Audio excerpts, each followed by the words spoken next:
other platforms. Rahman, good to see you. It's a pleasure to be on the show with you. Yeah, great stuff there, great stuff indeed. And let's go for your immediate reaction from what you just saw, especially Ghana's group. I'm quite delighted that Ghana gets to play England. That's the standout. I cannot believe that this is a match in the making for so many years. Exactly. England has been home to a lot of legendary Ghanaian players, and I feel that as Ghanaian, we play very well against teams that we think we can be better as, and it doesn't come easier than England. So my initial reactions is that let's go for the best. Ghana, England. And Victor, we're trying to get into Asamoah Gyan's mind right there when, the microphone went to him for his reaction. I just started picturing that moment when he scored that classic goal against England as an equalizer to take all of the fans, the Ghanaian fans in London at that time to Cloud9. Look, this obviously is a pretty good group, isn't it? It's one that I don't like. I said earlier today on Joy FM that I don't like the idea of the Black Stars against a big team because we don't get the results against them. The best we've done across about 5 games in the World Cup was that draw against Germany in 2014. And England traditionally always dispatch African teams. They've never lost against an African team in 7 matches that they have played. There could be a first. Well, but I would have preferred a fairly negotiable draw, an opponent that you could fancy your chances against. They won 4 and drawn 3 times in 7 outings against African teams. The other team that could trouble the Black Stars are Croatia. They also have an unbesmirched record against African teams. They've won every game in fact, the only draw was against Morocco in the group stage in the last World Cup. Apart from that, they've won the 3 other games that they have played. But the good news for the Black Stars is that we're starting with Panama. And so you could get a good win in that game, get into the group for what's to come next. What's to come next, indeed. Very shortly, we'll be crossing over to Uganda, where a Ghanaian football legend is on standby to have a conversation with us about the draw. Gentlemen, did it meet your expectations in terms of where you wanted to see some of the countries play? Yeah, through a couple of surprising and very intriguing fixtures in the draw. I think throughout the draw, you like it. Even in Group A, where you're thinking, okay, it's Mexico, South Africa, South Korea, and a team coming from Europe's playoff D, all the teams have their strength at a similar level, so you're expecting very close contest. And that's what I like about the draw. There isn't one group that you're looking at a team saying that they're going to have it easy, even in France's group. It's going to be tough when they face Norway or Senegal, or another team that's coming from Europe as well. I think the one group that I think the fans will be licking their lips over will be the defending champions group. You're expecting them to dispatch all of these teams. But it's the World Cup. It keeps throwing out surprises. We'll have Sicho, I like your language. You're expecting them to dispatch all the teams. And that is where we could have, the surprises pop up, right? Absolutely. Danny? Yeah, but I don't think it's happening in Group G.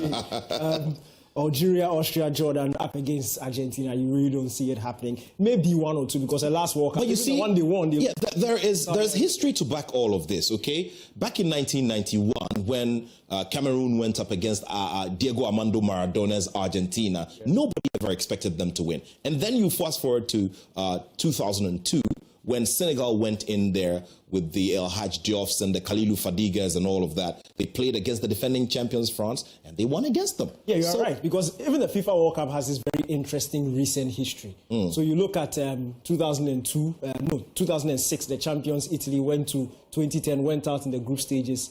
Champions Spain in 2010 went out group stages in 2014. And then 2014, winners Germany went out in the group stages 2018. And it was just the 2018 winners in France who managed to go all the way to the final. So maybe for Algeria's sake, we can hope that they can get one over Argentina. For Austria's sake, we can hope that they may get one over Argentina. And obviously for Jordan also, we hope that they can get one over Argentina. Maybe we'll see a shocker. That would be a very interesting thing to see Argentina go out in the group stage. Yeah, some football fans will call it sacrilegious, isn't it? Well, you're still here following our live coverage of the FIFA World Cup draw, which just came to you from Washington, D.C. We'll be picking some live reactions in a bit. Just before we get back on ground here in the studio to do some more analysis, let's get back on the lines and have a conversation with former Black Stars captain and former Black Stars coach, CK Akono. CK Akono joins us on the line to have a brief conversation about his own reactions towards this draw that Ghana has secured to play in the next FIFA World Cup. Coach, thank you very much for your time. Thank you, too, for having me. Well, I'm great. Thanks for asking, and it's good to have you here. Now, is this the kind of draw you were expecting? Is it to your expectations, or it was something that came as a bit of a surprise to you? Well, I have no idea of the draw, but of course, after the draw, I've seen the group, and I'm so excited about our group. I strongly believe that there's a big chance for us to move to the next level. Looking at the group, England, Croatia, Panama, and Ghana, we should be able to move to the next level because we have a good team. We just need to prepare very well. The fitness of the team will be needed in that sense. And so, if we do prepare well, we will. But I'm quite certain. I'm very, very sure that this is a group we can easily even top it, the top group. Now, there's conversation about, the surprise elements that we sometimes see at these World Cups. In the last edition, we saw African side Morocco go all the way to the last four. And there's still the conversation about seeing an African team go into the final of the World Cup and dare to probably win it. It won't be out of place to ask if you believe this could be the time. I think so. First of all, the thing is enormous. The last World Cup we saw Morocco do well in that tournament, and so Ghana is no different. We can, an African team can do well and go better. I also need to be frank with you guys. Ghana stands a chance of doing well in this tournament. We've got the players, we've got the people who. Of course, we struggled a little bit from the beginning, but now we're set to be good. And the likes of Kudus, the captain, Semenyo, and the rest, we have a squad that can fit in this tournament and do well. All right, Coach, thank you so much for your time. We are very grateful to you for the thoughts here, and we wish you well as well. So, Coach, CK Akono also there in charge of Gor Mahia in the Kenyan Premier League, also having his thoughts here with us. Gentlemen, well, it's been a very long and interesting one today. For you, we always talk about what we perceive, as the group of death. In doing a quick run through of all of the groups, Rahman, do you see any of them as the supposed group of death which could spike, so much excitement or competition or global interest?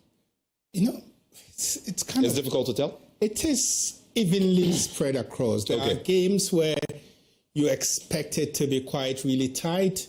France, Senegal, and then the winner of the playoffs too, or maybe Norway. But I'm quite really satisfied across board, in especially given that a third team can qualify. And I want to kind of just bring it back to Ghana because I was listening to Laye and then CK actually make their point. And it's kind of brilliant to make this point also that as things stand, if the World Cup was to stand today, Ghana would possibly be maybe the third team there with the highest point. I'm assuming that England will top the group, Croatia slightly ahead of us, and then we third.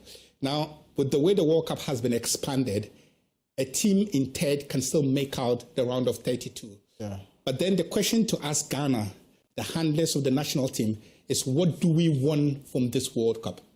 Do we want to go to the round of 32? Do we want to go to the round of 16? Or want to better it and go to the round of 8, the last 8 of the competition?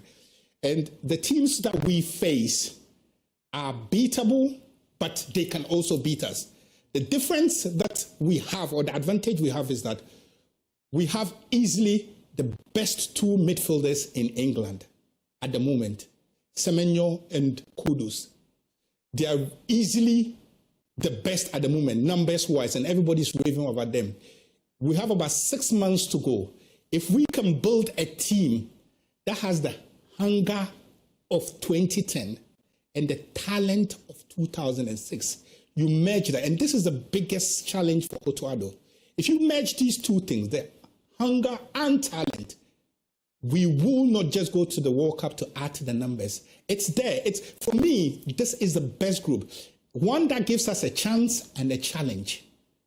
That is what you need when you're going to the World Cup. And it's set up for us to take it. 6 months to set up well and get there. Well, amazing stuff there. Now, he's put it so right that now we need the kind of talent that we had in 2006 and the hunger of 2010 to get up there. And we couldn't have said it right. But of course, you also have a Croatia there who almost got it right in the year 2018. And of course, it couldn't have been at a better time. Of course, people can talk about issues of form and all of that, but this is just the time for them as well. Yeah, of course, Croatia in the last couple of tournaments, not only the World Cup, but the Euros, they're a difficult team to play against, even when they are not playing well. Difficult to crack down, difficult to concede, to score against them or what have you. They have experience on this stage, right? They've got some very talented and experienced campaigners who would see this World Cup as their last show on the global stage. So it's not going to be an easy fixture. Obviously, England will be the favourites, as he said. There are no easy games in the World Cup, and there are no minutes in the World Cup. But there's a reason why only few countries have won the World Cup. Quality always will rise to the very top of the cream. So, what we have to do in these games is that the way the fixture will come to Ghana, Panama, Croatia, and England, you need to be tactful about it. I've seen teams that are not necessarily favourites in groups go into competition, and coaches talk about planning for fixtures. Planning and plotting for fixtures. It won't only come down to the tactics. It would come down to knowing what the assignments or what is required of you in the assignments. If you get a good one past Panama, not because we are disrespecting Panama, but we think we have a better squad and group and experience than Panama, so we want to get one off over Panama.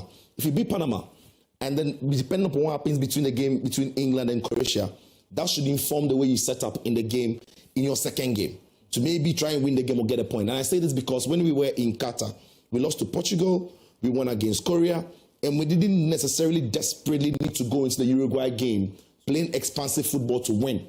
We could have gone into that Uruguay game, making it difficult for Uruguay to score, and then see what chance will come to us. But we went into that game, played a bit more expansive, and in the end, we were killed before the end of the first half.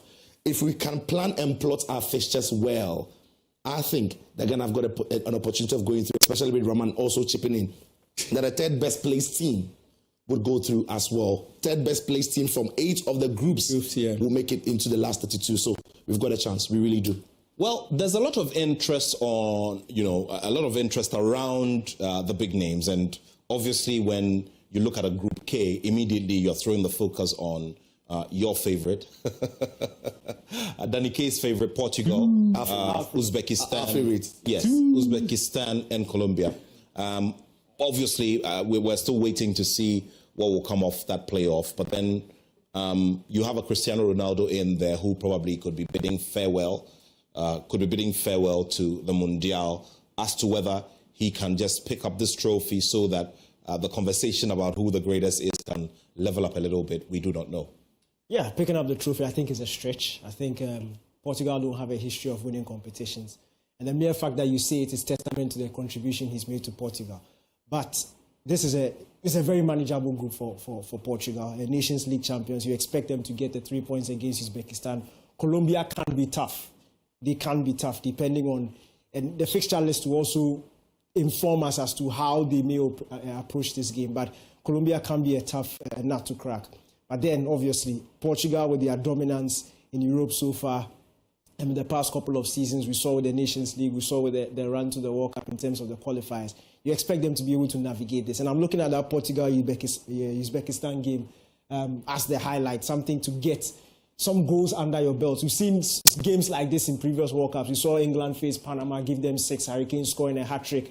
You could go home early but still win the Golden Boot at the end of the day with fixtures like this.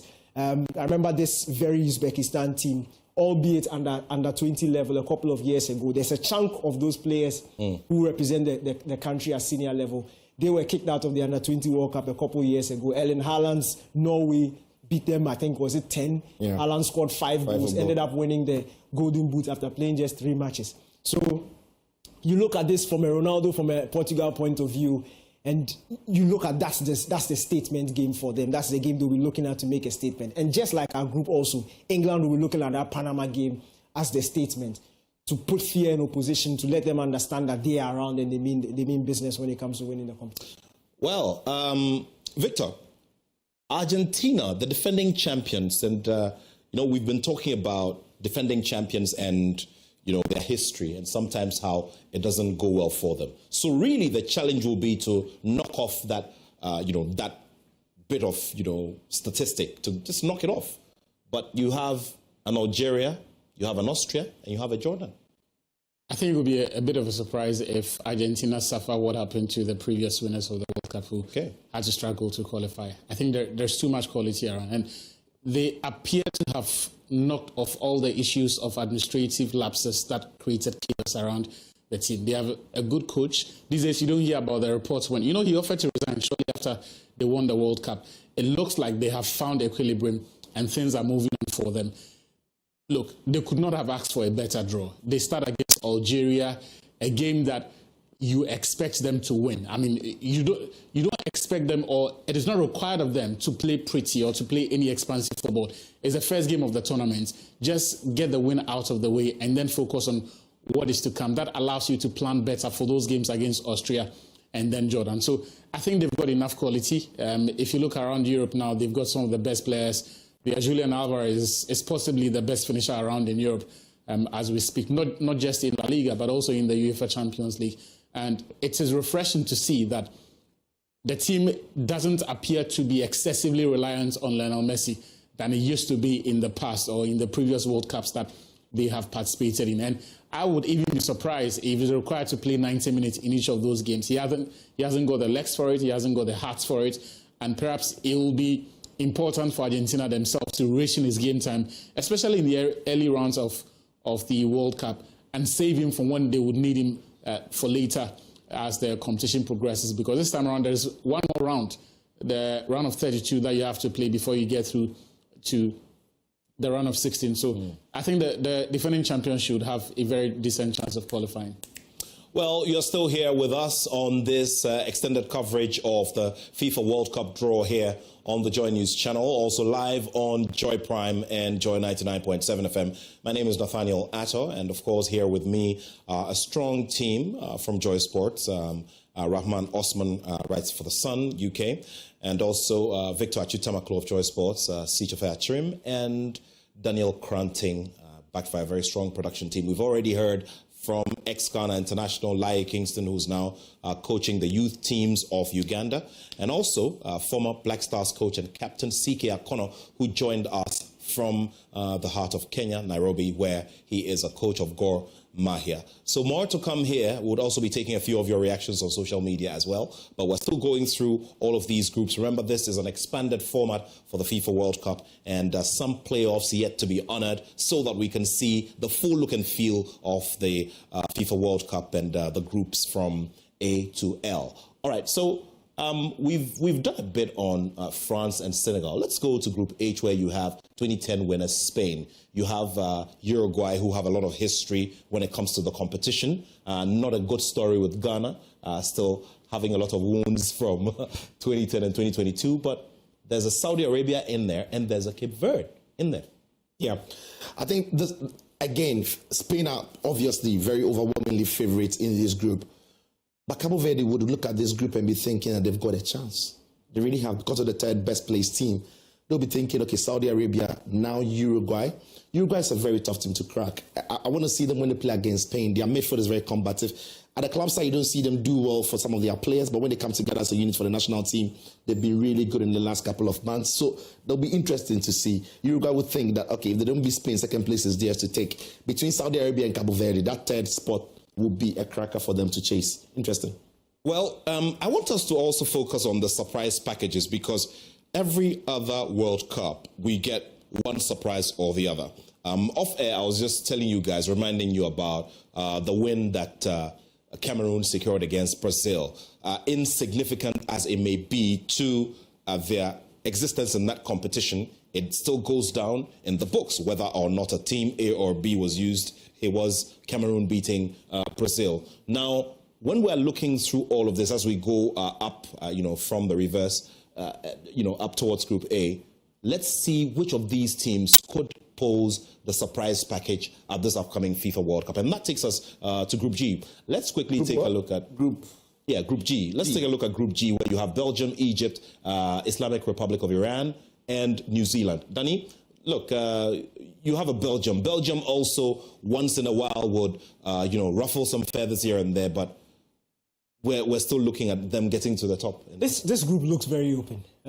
Belgium are not the Belgium of 2018, the Belgium of 2014. Yeah. It's a new team. It's a new team still trying to figure themselves out.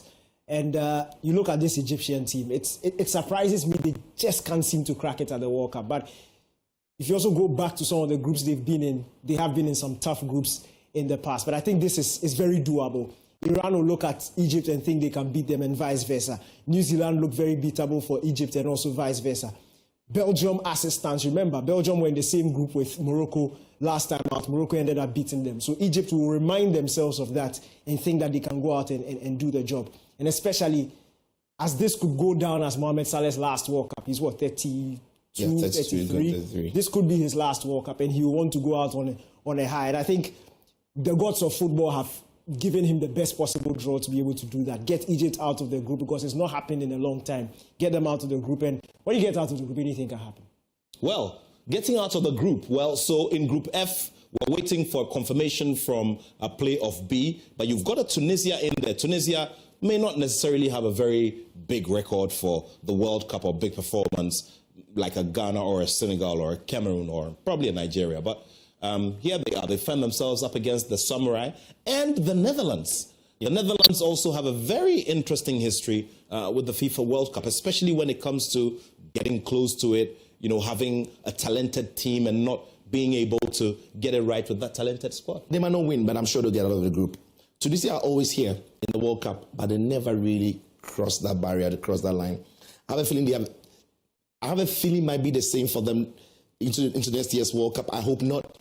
But I've not seen enough of them to convince me that they have what it takes to do better than these two teams yet. But we have to wait for this team. That could be the game.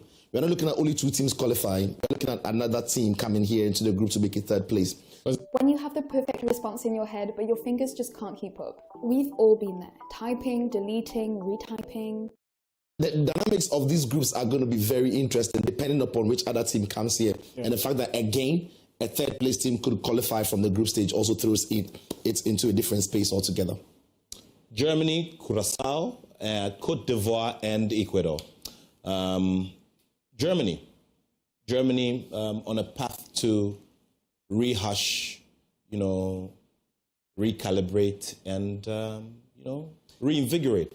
I mean, we saw what they did with the year 2014, which was masterminded, from the books or from the paper stage, from Jürgen Klinsmann. He was there in the crowd, and they executed a very perfect job in Brazil. Yeah. But then the stories after, not the best to write home about. What happens there? Yeah, I don't think we'll see a repeat of 2022 and 2018. I think they'll qualify, but from an Ivorian point of view, I think this is a very winnable group. And I'm not talking about them qualify. I think Cote d'Ivoire can win this group. Curacao, 3 points, some goals. Ecuador are very beatable at the World Cup. We saw Senegal face them last time around, give a very good account of themselves. Senegal won that game at the World Cup. And that game against Germany, look, the Germans are not as good as they used to be. They are still in this slow rebuilding process, trying out players here and there. They sort of limp their way into qualifying on top of automatically qualifying for the World Cup in a group that looked pretty easy. Yeah, straightforward. So they have their issues. And I think Cote d'Ivoire on a very good day, especially with what MS Fire is doing with the team. I think if you look at the pool of players they have, the talent they have, they can build, in terms of a one-off, they can build a squad to take on the Germans. And again, I don't think they need to beat Germany to qualify from this group. All right, so Group D, USA, Paraguay, Australia, and the winner of Playoff C. We were targeting Group D. It would have been beautiful, if Ghana was in this Playoff C place. But however, we will take the Group L. But look, let me lump something together just to make it brief. The host nations, Mexico, Canada, and USA, they will be happy with the draws they've had. They will be happy with the draws. Their groups are groups that they can manage. This fixture, however, which is going to be the first game of the competition, Mexico and then South Africa, remember in 2010, was the first game when South Africa hosted and played against Mexico. Yeah. This time, it's going to be the first game when Mexico play against South Africa. So some beautiful storylines there to draw from. But Canada will be happy here. Because again, a third place team can qualify. You've got Qatar, who have not been great. Canada are on the ascendancy. In fact, they are playing a lot better than USA have done in the last few years. So they'll be happy with this draw. I know Switzerland's a tough nut to crack, Switzerland, for any team at the World Cup. But they will be happy. Again, Mexico would know that winning a game and getting a draw takes you through. And USA as well will be happy they've got Australia, Paraguay. We are yet to know who's going to come here. So for the host nations, I think they'll be happy with the teams and the draw that they have received. But speaking of storylines also, Cicho mentioned it, Mexico, South Africa playing and the opening game of 2010. Even in Ghana's group, England, Panama have history. In 2018, they faced themselves. Brazil and Scotland. The last time Scotland were at the World Cup, they faced Brazil. It's a game that the Scots always remember. They lost, but they were happy. When was that? 98? 98. Yes. Yeah. They got to face Brazil, and they'll get to face Brazil again. We look at another piece of history here. Yeah. If you remember, most of us, I was in school when we heard that Papa Bouba Diop, God rest his soul. Was that your first World Cup? No, that was my second one. Second one.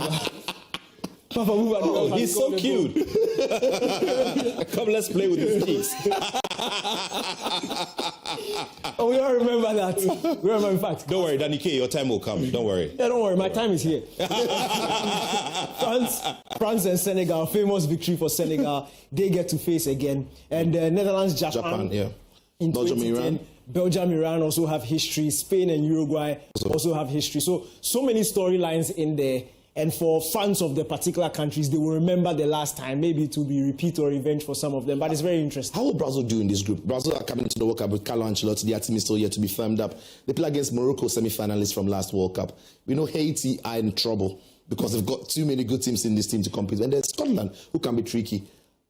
Will Morocco fancy their chance of not only qualifying but topping the group? Look, Morocco have a big chance. I looked at this group on paper. It looks manageable for Brazil. But I don't think it will be as straightforward. The Brazilians are still trying to figure themselves out with Ancelotti. We know how Morocco will approach this competition. Yes, in the AFCON they play a certain way, but when they go out, they are very difficult to crack. And remember, it's the same head coach that guided them to the semi-finals. He knows how to face these big sides. Brazil themselves don't do too well against low block teams. So Morocco can look at that game and think it's a winnable or a game they can get something out of. Scotland are a dangerous animal to face. Did you see how they qualified? Yes, very dramatic. Very and again, dramatic. Teams like that scare me because they go into every game believing. Yeah.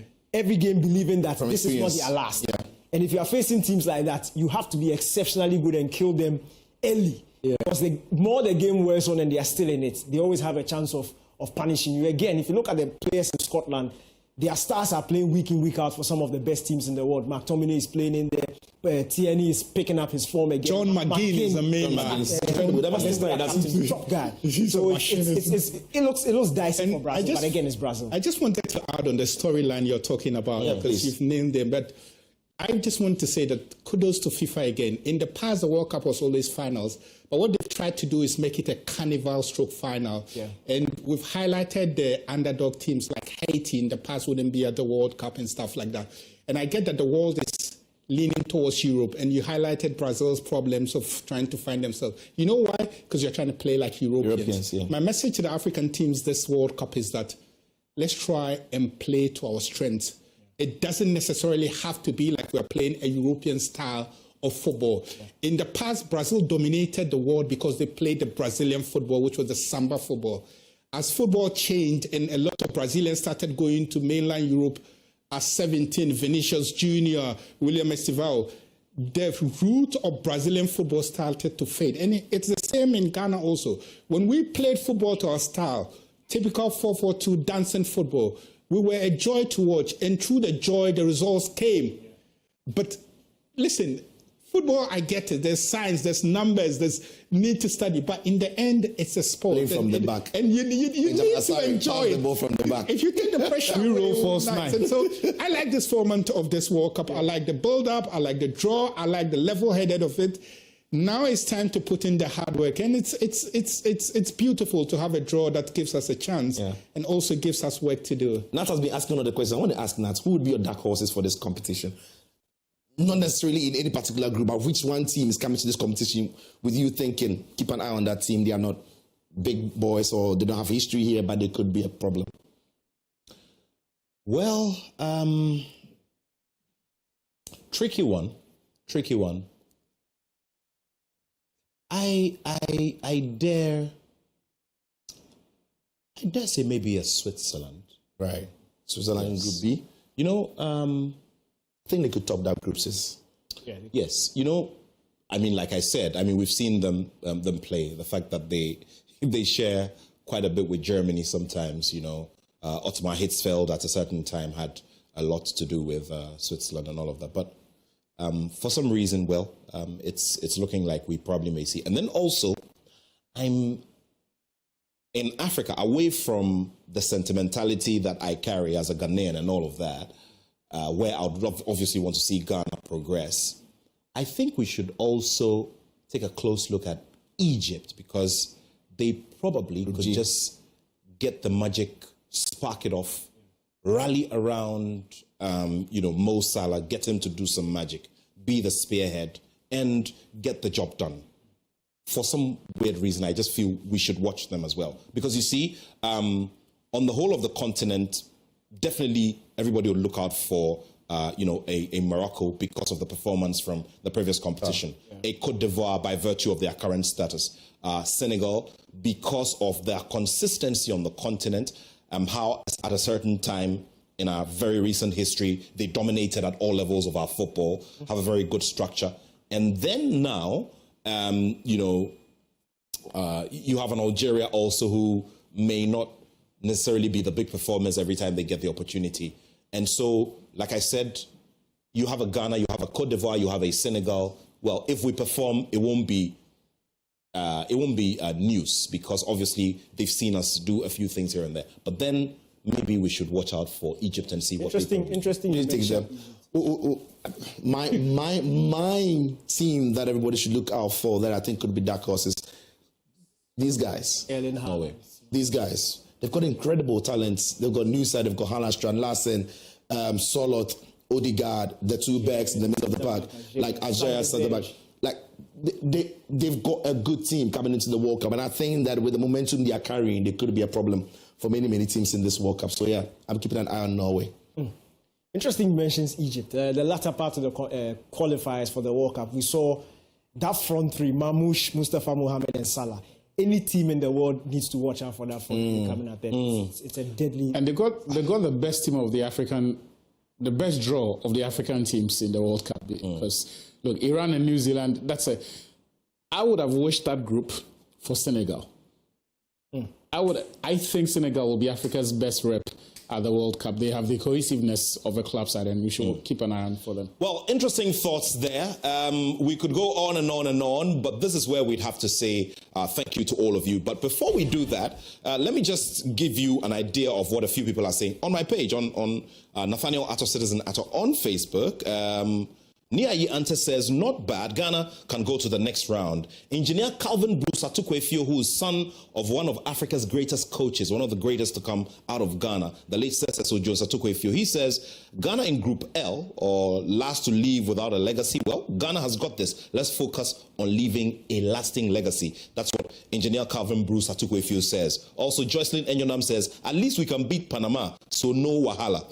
Fred Kwesi Jan Baini says, we'll beat Panama and draw with both Croatia and England. And then Osikeni Kojo Serbo says, we need our UK breeds, Hudson Odoi, Nketia, and the rest. Well, he is not talking about